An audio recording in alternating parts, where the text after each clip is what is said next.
Գյուրջան Կասկադ, հասանելի բնակարաններ 65 ամիս մարման ժամկետով։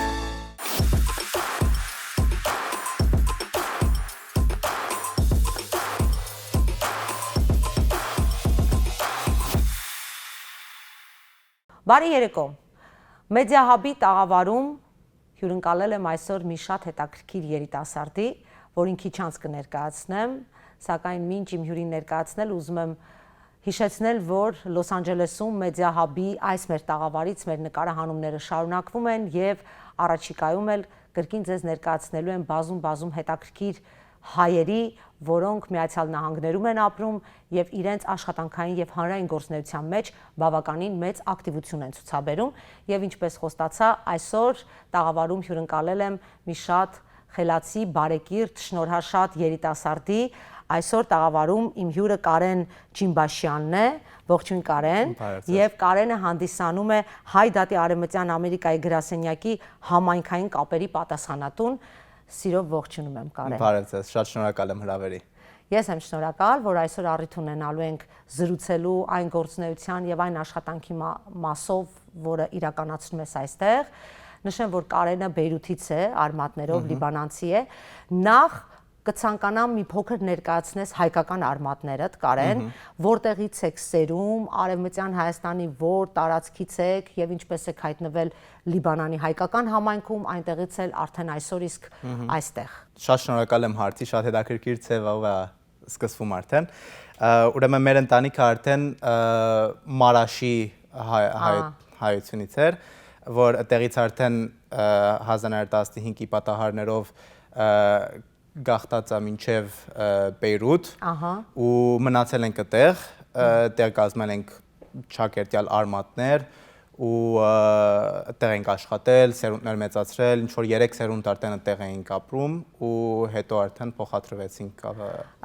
Կարեն, եւ մայրիկիդ կողմն է Մարաշից եւ հայրիկիդ կողմը։ Չէ, հայրիկի կողմն է Մարաշից, բայց մորս կողմը Ուրֆայից է։ Մայրիկի կողմն էլ Ուրֆայից է։ Այսինքն ովքեր են ցեղասպանությունից փրկվել, որ կարողացել են հասնել այդ ափերը Լիբանան, թերևս երևի Սիրիա են եղել, հետո տեղափոխվել Լիբանան, չէ՞, թե անմիջապես կարողացել են։ Արդեն որ ջամփանը տենց է, ուզած Սիրիայով պետք է անցնես, բայց որ մենք չկեցանք Սիրիա, գանք չարինք ու շարունակել են բաստորեն մինչև Լիբանա գնան։ Արդեն որ ժառանգությունը պիտի ասեմ, իմ մեծ հորս հերը եւ նրանց ժառանգությունն են, Պապիկի հայրը, այո, նրանք են, որ արդեն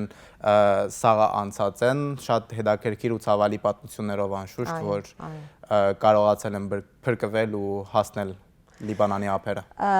Կարեն, ես մի փոքր ուզում եմ անդրադարձ ունենալ Բեյրութում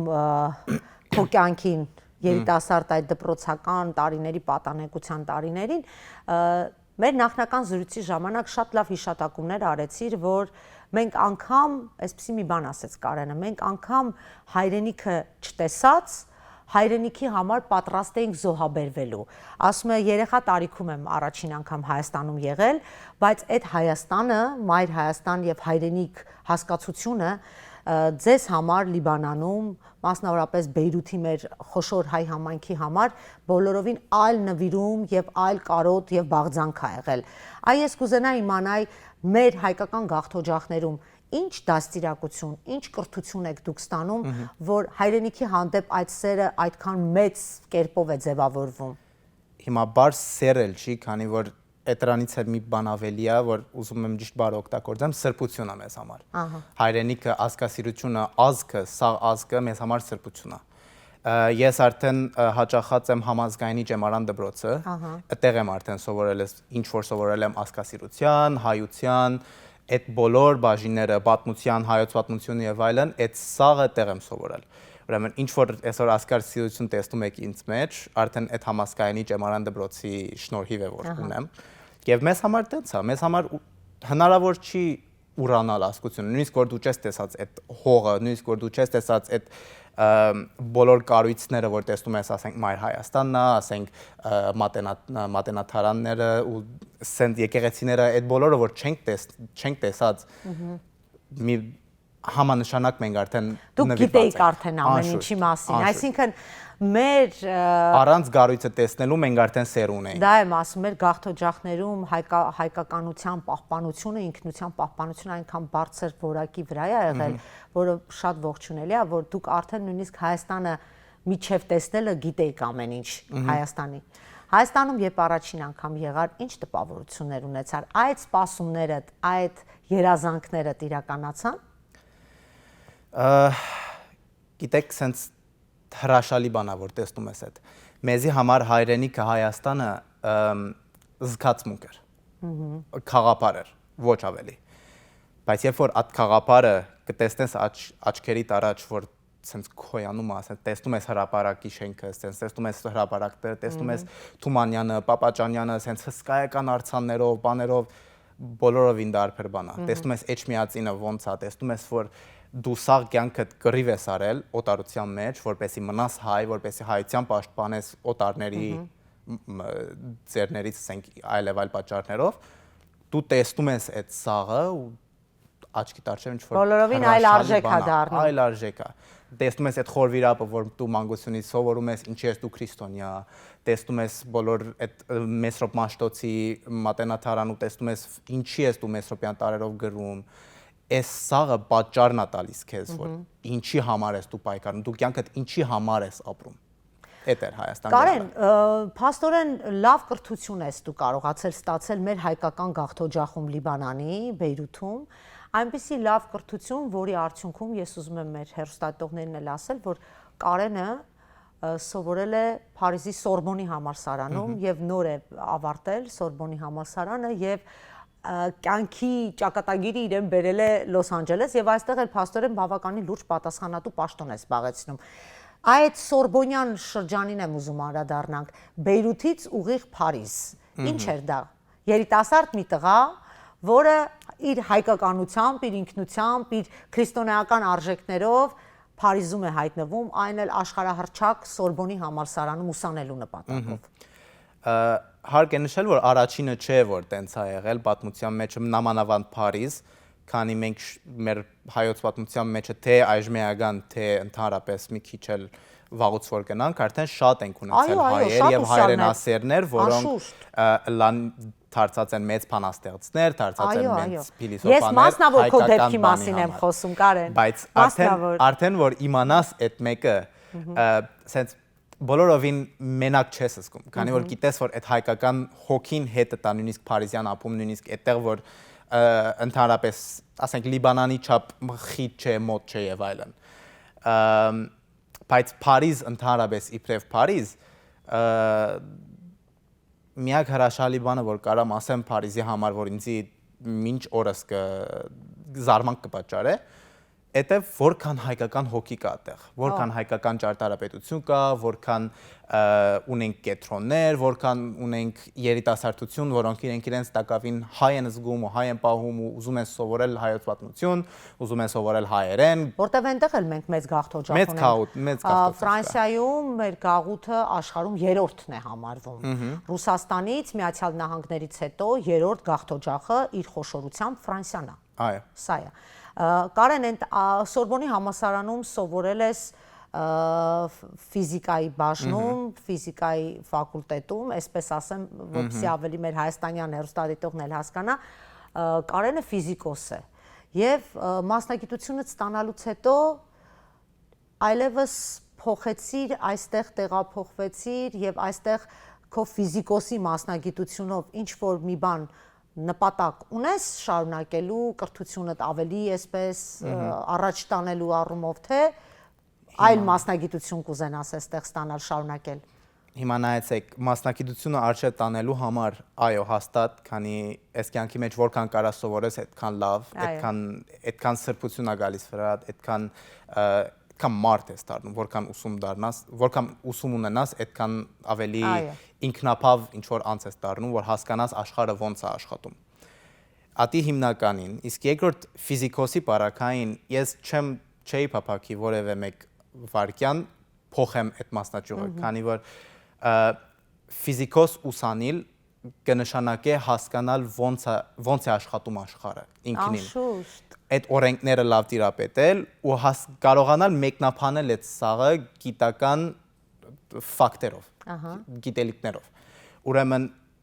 նույնիսկ որ ես հիմա քաղաքական աշխարհի մեջ եմ ընկել, ես շատ բաներ եմ օգտվում ես ֆիզիկոսի աշխատանքով։ Ես տեսնում եմ արդեն կարողանում եմ մեկնաբանություններ անել, երկկողմանի դիտել, կարող եմ խնդիրներուն տարբեր ինչ-որ մոտեցումով, ավելի գիտնականի մոտեցումով մոտենալ ու լուծել ինչ-որ խնդիրներ։ Այդ դրա համար չէի փապակի ընդհանրապես չէի ցանկանա փոխել ֆիզիկոսի մասնագիտությունը։ Դա ուրեմն շատ լավ է, որ ֆիզիկոս է Կարենը դարձել։ Հիմա հասկանանք, թե որպես ֆիզիկոս Կարենը ինչպես է կարողանում իր մասնագիտությունը այսպես զուգահեռել այն աշխատանքի հետ, որը այստեղ կատարում ես։ Եվս մեկ անգամ ուզում եմ նշել, որ Կարենը այսօր հանդիսանում է Հայ դատի Արևմտյան Ամերիկայի գրասենյակի համայնքային կապերի պատասխանատուն։ Ինչ աշխատանքի բնույթն է սա, Կարեն, եւ առհասարակ կցանկանամ մի փոքր մանրամասնես Հայ դատի մեր գրասենյակի այսօր այս պահին տեղի ունեցող գործընթացները որ ուղղությամբ են գնում, որովհետև այդ մասով ուզում եմ մի փոքր մանրանանք, ավելի այսպես մանրակրկիտ խոսենք, քանի որ Հայ դատի գրասենյակը ողջ աշխարհում մոտ 100 տարի իրականացրել է ցեղասպանության ճանաչման հանրահռչակումը, արել է աշխատանքներ, որպեսզի աշխարհի բոլոր երկրների ծագերում եւ ծիրերում մարդիկ իմանան, որ մենք ինչպիսի մեծ ողբերգություն ենք ունեցել մեր պատմության նախորդ դարասկզբին, հայոց ցեղասպանության ճանաչումն էլ իսկապես շատ ու շատ երկրների կողմից ընդունվել է, նաեւ դա Հայ դատի ձեռքբերումն է իր արած աշխատանքների։ Այսօր ինչ է անում Հայ դատը այս պահին Արևմտյան Ամերիկայի ափին, այսպես ասեմ։ Ուրեմն սկսեմ առաջին հարցից, ուրեմն իմ պատասխանատվությունները Հայ դատի անձնախումբի մեջ երկուստեք են։ Նախ առաջինը համայնքային կապերու պատասխանատու եղնելով, ես ունեմ այդ պատասխանատվությունը, որ փաստորեն կապեր հաստատեմ ու պահեմ ընդհանրապես համայնքի հետ։ Նա լա հայկական համայնքը եւ լա օտար համայնքներ։ Այս մեկը բավականին կարևոր բան է, քանի որ քաղաքական ուժերի մեջ դու որքան մարդ իմանաս, դու որքան ընկերություններ ունենաս աչին ցախին, այդքան ուժ ունես։ Դենցա դրսևորվում։ Ուրեմն այդ բարակային հանրային հաղորդակցությունները եւ հանրային կապերը դրա համար են օգտագործվում, որ մենք ունենանք զանազան համայնքներից ինչ որ ընկերներ, որ նայենք ուր կարելի է համագործակցել, ուր ոչ։ Այդ է հիմնական պատասխանատվություններից մեկը, իսկ մյուսը այդ է գալիս, որ երիտասարդության դալ այդ բոլոր հմտությունները ասեմ, որպեսզի կարողանան իրենք էլ օգտվեն այդ բանով ու աբակային արդեն նրանք են գալու, նրանք են աշխատելու, նրանք են տանելու Հայ դատը առաջ։ Ուրեմն այդ մեկը իմ պատասխանատվություններից համար։ Բայց մի բան ուզում եմ ճշտել, որ Հայ դատի պատասխանատվություններն մեկն է հայոց ցեղասպանության ճանաչումը համաշխարհային, բայց ոչ միայն։ Այո։ Հայ դատի հանձնախումբը ունի զանազան պատասխանատվություններ համաշխարհային թեմի վրա, որոնց մեկը հայոց ցեղասպանության ճանաչման աշխատանքը։ Դա ամենակարևորն է, որը Հայ դատը միշտ առաջ է տարել, քերակույնն է, բայց քերագույնն է։ Երբ գիտեք, քերակույն գրնա ըլլալ խաղաղության ազատության ժամանակ, երբ sense imminent հարցագողական բան չկա քո վրա, կարաս է դրա վրա 100 ժամանակը գետրոնանալ, բայց երբ որ դու աչի ցախից հարվածները ստանում, այդ բարակային մի քիչ shift է եղնում, մի քիչ ուրիշ բաներ է գնում։ Հիմա հարվածների շրջանն է Կարեն։ Ճիշտ է դա։ Այ ուզում եմ դրա համար ես ինչու հարցս ձևակերպեցի, ասացի այս պահին, այսօրվա օրակարգով Հայ դատի գործառույթը որն է, որովհետև մենք իրականում գտնվում ենք, խոսքը վերաբերում է հայրենիքի մասին, Հայաստանը այսօր գտնվում է շատ ծանր կացության մեջ եւ բնականաբար Սփյուռքում գործող մեր կառույցներն էլ այս պարագային հենց կոնկրետ Հայ դատի հանձնախումբը, Հայ դատի գրասենյակները միշտ աշխատանքը միտված է դեպի Հայաստան եւ հանուն Հայաստանի, չէ՞։ Այ այսօրվա բարդ կացության մեջ ինչ եք անում։ Դրա մասին եմ ուզում խոսենք։ Ուրեմն հիմնականին Հայ դատի Արևմտյան Ամերիկայի գետրոնը, նույնիսկ արևելյան գետրոնը, այն պատասխանատվությունը ունի, որ Ամերիկայի կոնգրեսում ներկայացուցչական դուներուն մեջ, լա ձերակուտական, լա բարձ ներկայացուցչական տունը ունենա ցայն, ունենա իրավունք խոսելու, քանի որ այսօր սպյուրքահայը որ կա, որ Ամերիկայի մեջ է ապրում, այդ սպյուրքահայը ունի միևնույն ադեն ամերիկյան քաղաքացիություն, ունի ամերիկյան իրավունքներ, ունի Ամերիկայի բոլոր իրավունքները, առավել բարդավորությունները, որ կունենա որևէ մեկ ժողովուրդ, ասենք։ Բայց ինչպես մենք գիտենք, հայերն էլ մի քիչ ավելի բարդ է, մի քիչ ավելի աշխատանք պատասխանատվություն է բահանջում։ Ուրեմն մեր պատասխանատվությունը հայ հանձնախումբի էդ է, որ մենք կարողանանք խմբել հայ ժողովրդի ցայնը ու տանել ներկայացուցչական տուն։ Մենք ունենք այսօր կապեր ներկայացուցիչների հետ, լա ձերագուտական կողմեն, լա ներկայացուցչական կողմեն, եւ մենք տևական փորձ ենք անում, որ մեր ցայնը լսելի դառնա, լա օրենսդրական, լա իրավաթիր եւ լա երրորդ թադական ադյանով։ Էտա մեր աշխատանքը դրանով է սահմանափակվում։ Հիմա տեսեք, Կարեն Ամերիկայի Միացյալ Նահանգներում նախագահական ընտրություններ էին եւ այսպես բավականին բնականաբար թեժ ինչպես միշտ, բայց սա նաեւ աշխարհագրական համաշխարհային ընտրությունների տիրույթում կարող ենք նայել, որովհետեւ ամբողջ աշխարհը սպասում է տեսնի, թե Ամերիկայում ինչ փոփոխություն կլինի այս պարագայում նախագահի դեմքով, որպեսզի հասկանան, թե յուրաքանչյուրը իր երկրի պահով ինչ ազդեցություններ կարող է ունենալ, որովհետև Ամերիկան գերհզոր պետություններից մեկն է աշխարհի եւ այստեղ տեղի ունեցող որևէ քաղաքական գործողություն, որևէ քաղաքական փոփոխություն անմիջական ազդեցություն է ունենում համաշխարհային տնտեսությունից սկսած, քաղաքականից սկսած մինչև պատերազմները, հաղթանակները, չգիտեմ, խաղաղության պայմանագրերը։ Շատ մեծ դերակատարում ունի Ամերիկան։ Հիմա Դոնալդ Թրամփը այստեղ հաղթանակ տարավ, հանրապետականների լիդերը ներկայացված, ինչ ազդեցություններ եք տեսնում այստեղ հայ համայնքի մասով նրա հաղթանակի պարագայում, ինչ կարող եք ասել այդ մասով։ Ուրեմն սկսելով խոսենք տեղականի մասին, Ամերիկայի Միացյալ Նահանգներու սահմանի ներքո, ուրեմն այդ բաժինը կարելի է ասել, որ բավական լավ ջամփի վրա է, ասեմ ինչի։ Ուրեմն այս երբ որ Դոնալդ Թրամփ շահեցավ ընտրությունները եւ հիմա արդեն գսկսի գամած նշանակումներ անել, ով որ պատասխանատու պաշտոնների պիտի որ պատասխանատու օֆիսներ պիտի գրավի, ասենք, եւ անոնցում է գա թիվը, որոնց հետ մենք ունեցած ենք լավ հարաբերություններ։ Այսինքն մարդիկ, որոնք իր աշխատակազմում կհայտնվեն եւ նրանք հայկական շրջանակներին ծանոթ մարդիկ են։ Այո, ոչ միայն անհատները, որոնք կնշանակվին, այլև նրանց սաղ խումբով, որ աշխատում են, այդ ստաֆերները, որ ասում ենք, այդ ստաֆերները մենք սաղի հետ լավ հարաբերություններ ունենք արդեն։ Ուրեմն այդ մեկը մեզ այդքան հարաճ է գցում, որ մենք պետք չունենք ամեն անգամ գնալ բացատրել հայոց պատմությունը, բացատրել այս խնդիրը, այն խնդիրը պատմական ինչ որ իրավաբանական բաներով, արդեն գիտեն այդ բոլորը։ Մենք կարանք անցնել շինիչ աշխատանքի։ Այդ դրա համար է, որ մենք այս ձեռնադրումները որ ունենք, որ նշանակությունները որ ունենք, մեզի համար բավականին լավ քայլ է։ Օրինակ Ռոբերտ F. Kennedy-ին որ ունենք, որ առողջապահական գրասենյակում պիտի գործի։ Ամենաբարձրակույն ցայներն մեկն էր հայության խնդիրների լա Արցախի շրջափակման, լա պատերազմի, այս բոլորին բարձրակույն ցայներն էր։ Ունենք ընդհանուր դեղեկատվական գրասենյակը, որուն մեջ կինա CIA-ը եւ FBI-ը օրինակի համար, Tulsi Gabbard-ը օրինակ։ Tulsi Gabbard-ը այն անհատներից է, որ գնացել է Արցախ,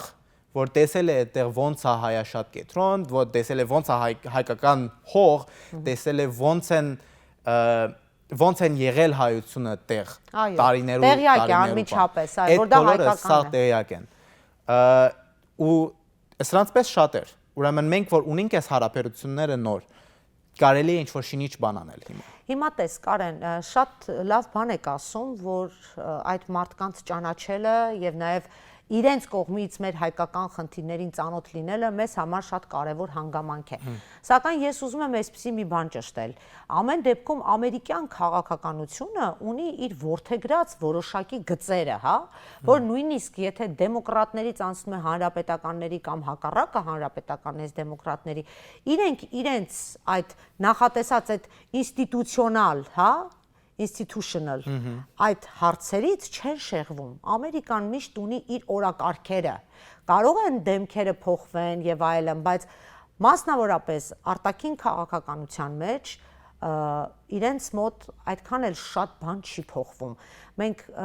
ինչով ունենք վստահություն, որ մինչև ընտրությունները հայկական շրջանակների հետ այդ հարաբերությունները, եթե անգամ եղել են, հետագայում արդեն երբ իրենք պաշտոնների են, երբ իրենք այդ պատասխանատու գործի մեջ են,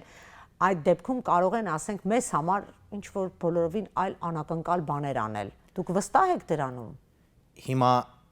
խնդիրը շատ ճիշտ է, քանի ընդհանրապես երբ ունենում ենք sense նշանակություններ, ընդհանրապես մարդիկ կամ մոռացության կենտրոն է ցավը։ Եվ այդ իրենց աշխատանքի ինչ որ մի մասն է, որ իրենք արդեն գնան ու եղնին բոլորովին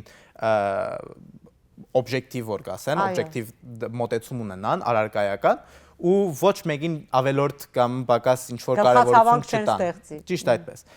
Բայց խնդիրը էս բարակային, որ Ամերիկայի կառավարությունը ունի ինքն իր հիմը, բայց մենք կարող ենք այդ ալիքով օգտվել, որպեսզի գնանք ու հասնենք մենք մեր նպատակին, միևնույն է Ամերիկայի ընդհանրապես հակառակ չգնալով։ Այսինքն ունենք նույնություններ։ Մենք իբրև հայություն ունենք նույնություններ, որոնց մենք կարելի է օգտվել եւ պետք է դրանց վրա խաղանք։ Մենք մեր խաղը պետք է լավ ոչ թե Ինչը հնարավոր է, այդտեղ կարելի է մանևրել, ինչ որ բան անել։ Այո, ուրեմն կարելի չէ վստահիլ միան օդար ուժերու, որ հայրենիքը փրկվի, անշուշտ հաստատ։ Բայց կարելի է օժանդակություն ուզել միշտ, կարելի է միշտ կորձակցիլ արդակին պետությունների հետ, որպեսի կարենաս ինչ-որ մի բան կերտել։ Եվ այդ մեկը կարելի է։ Խնդիրը մեր մինչև հիմա, որ ունենք, որ ասում ենք բան չէինք կարող փոխել, ընդհանրապես բարուխաղ է այս ամերիկյան քաղաքականությունը, ունի ինչ-որ օրենսդիր մարմնի աջակցություն, բայց դրա հակառակը ինչ-որ կորձատիր մարմնի հետ ավելորդ պակաս խնդիրներ ես ունենում կամ հակառակը։ Այս բարակային մենք այս հանգրվանին ինչ որ հիմա տեսնում ենք արդեն, անշուշտ հարկ է նշել, որ կանխատեսելը քաղաքականության մեջ արդեն բավականին գործ է։ Ճիշտ ավելակ չի կարող ասել։ Բայց ինչ որ տեսնում ենք մենք այդ անհատներով այսօր բավական լավ ճամփին ենք։ Մենք ունենք թե օրենսդիր մարմնի մեջը ընկերներ, որոնց հետ մենք տարիներով գործակցություն ենք արել։ 2013 թվից արդեն ինչ-որ մարդիկ կան, որոնց հետ գործակցած ենք, որ այսօր պետք քարտուղար է նշանակվել, Մարկո Ռուբիոն օրինակ, մեր գործակցությունը նրան հետ 2013 թվից է, առաջի անգամ որ ստորագրել է ինչ-որ հայկական նամակ, հայոց ցեղասպանության ճանաչման նամակ էր, այդ մեկը 2013 թվին է եղել։ Այդ օրից այսօր արդեն այդ բոլոր ընկերությունները որ ունենք, այսօր կողմենք։ Աստված տա, այդ ձեր նախանշած հարցերով գոնե փոքրի շատ է ինչ-որ բան կարողանաք անել։ Բայց տեսեք, հիմա, քանի որ հայ դատը, ինչպես եւ խոսեցինք ընթացքում, իր առաջնահերթությունն է եղել ցեղասպանության ճանաչումը եւ ցեղասպանության խնդիրը աշխարհում բարձրաձայնելու մասով, այսօր ես Հայաստանի իրականությանն եմ ուզում անդրադառնալ եւ հասկանալ դրսից արձագանքը ինչպիսին է հայ դատի։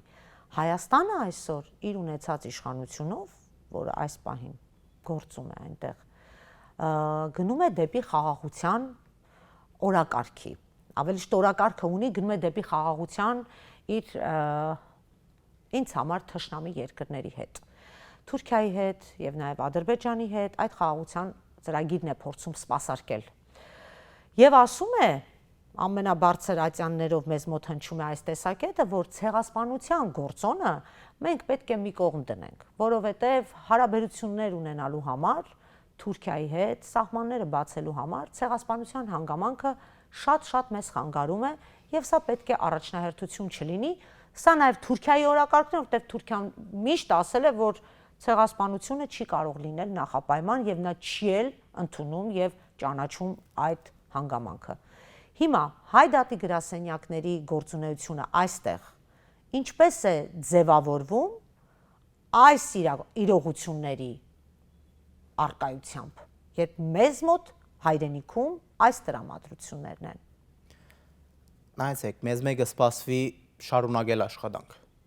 Մենք մարզված ժողովուրդ ենք, որ շարունակենք մենք մեր աշխատանքը։ Իբրև հայտատի անհատներ եւ հայտատի ընտանիքի անհատների մասին է խոսքը։ Մենք մարզված ենք շարունակելու մեր աշխատանքը։ Նույնիսկ որ այսօրվա իշխանությունները սեպե այս կամ այն պատճառներով ուզում են շրջանցել դա, բայց առաջին անգամը չի։ Ոչ մոտ անցյալին, ոչ ընդհանրապես մոտ, չգիտեմ, 200,000-300,000 հայոց պատմության մեջ առաջին անգամը չի, որ մենք ուրանում ենք սենց բաներից։ Բայց մեր առաքելությունը կգա այդտեղ, որ մենք չենք մոռանում։ Մենք կարող ենք ուզել բոլորովին հայանպաստ քաղաքականություն առանց զիջելու ոչ մի բաժին է։ Եվ այդ ենք տանում մենք այսօր Ամերիկայի կոնգրեսի մեջ հաստատ։ Լավ բան եք ասում, Կարեն, բայց եթե հիմա մեր Սփյուռքը միևնույն է շարունակի ակտիվ այդ գործունեությունը անել, ինչպես նախկինում է արել, կոնկրետ հայ դատականությունը, հիմա այս Հայաստանն էլ ասում է, ինչ է կտեղ ձեզ տեղ կոտորում, մեզ պետք չի այդ ամեն ինչը։ Ինքը դա է ասում այսօր, ես խոսում եմ Հայաստանի գործող իշխանությունների մասին։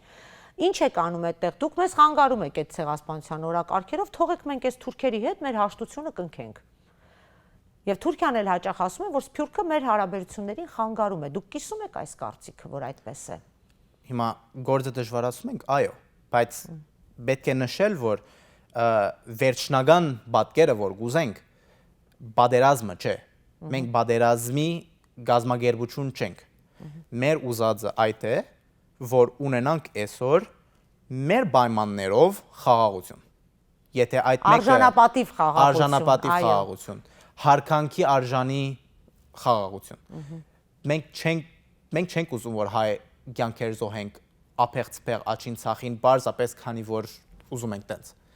Այդ չի իրականությունը։ Մեզ ուզում են տենց դնել, այո, քանի որ մենք նրանց գործը դժվարացնում ենք, այո, եւ հակառակն է ճիշտ է, որ նրանք էլ մեկ գործը դժվարացնում են այստեղ, այո, բայց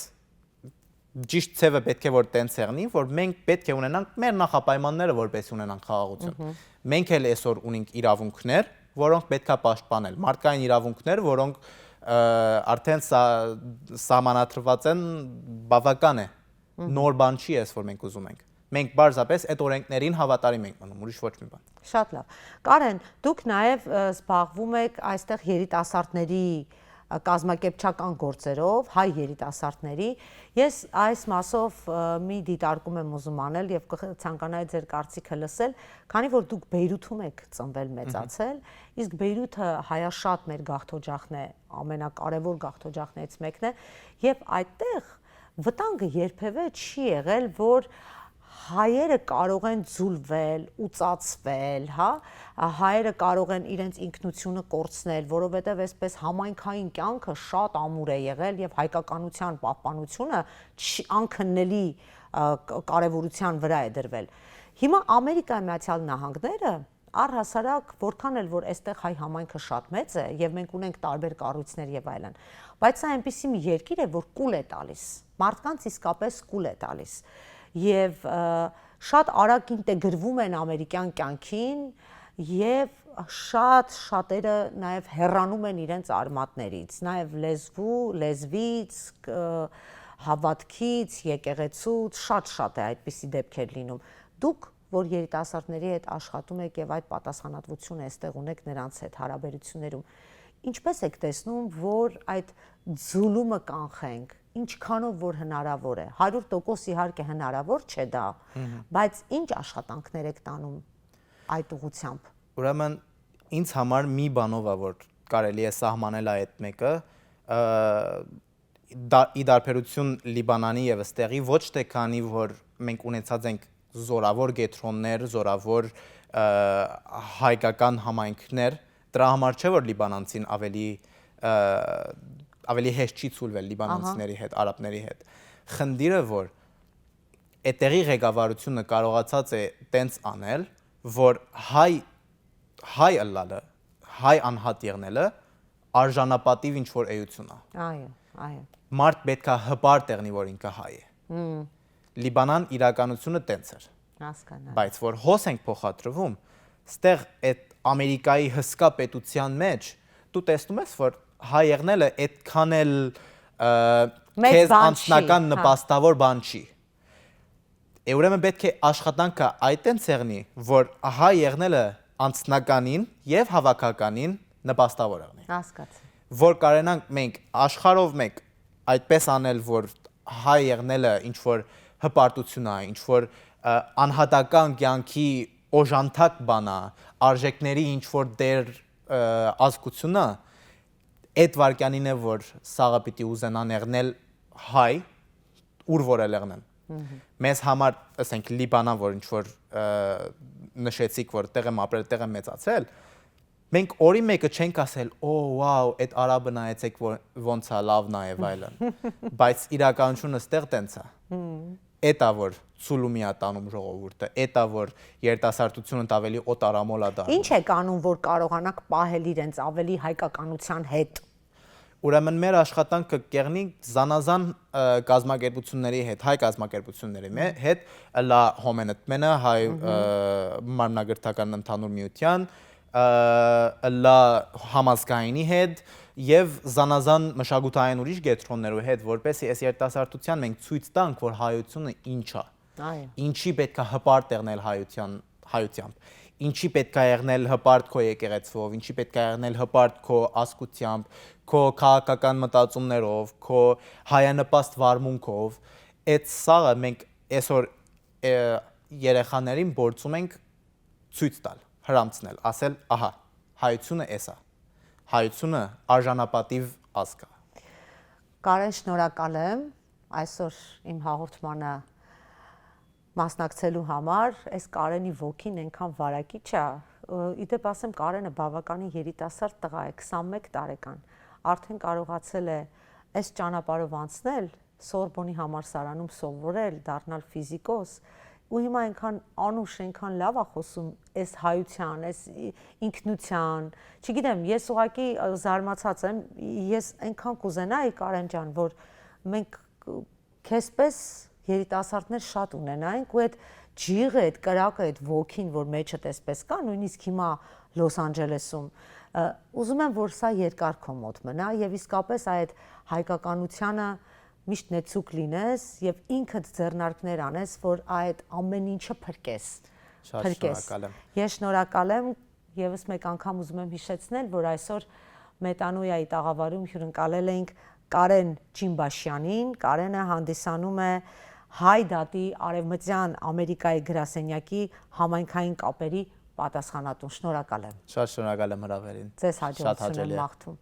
Իսկ մենք մեր ամերիկյան նկարահանումները, Լոս Անջելեսյան նկարահանումները շարունակում ենք այս մեր հրաշալի տաղավարից, շարունակեք հետևել մեր հաղորդումներին, առաջիկայում նոր հյուրեր եւ նոր անակնկալներ են ձեզ սպասվում։ Լավ մնացեք։